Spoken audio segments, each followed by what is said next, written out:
ঘরের মাটিতে ৩ ম্যাচের ওয়ানডে সিরিজে আয়ারল্যান্ডকে হোয়াইট ওয়াশ করেছে বাংলাদেশ নারী দল।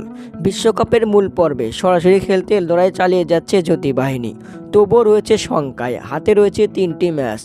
ওয়ানডে বিশ্বকাপে সরাসরি মূল পর্বে খেলতে ৩ ম্যাচের মধ্যেও জিততে হবে 2টি ম্যাচ, তাহলে টিকিট পেয়ে যাবে নিগার সুলতানা জ্যোতি বাহিনী। আগামী জানুয়ারি মাসে ওয়েস্ট ইন্ডিজের বিপক্ষে ৩ ম্যাচের ওয়ানডে সিরিজ খেলতে যাবে বাংলাদেশ নারী দল।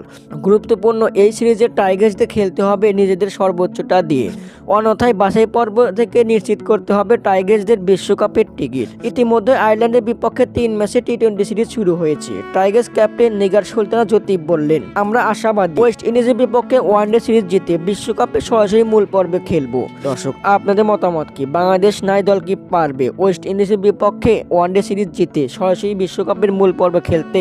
কমেন্টের মাধ্যমে জানিয়ে দিন। ধন্যবাদ।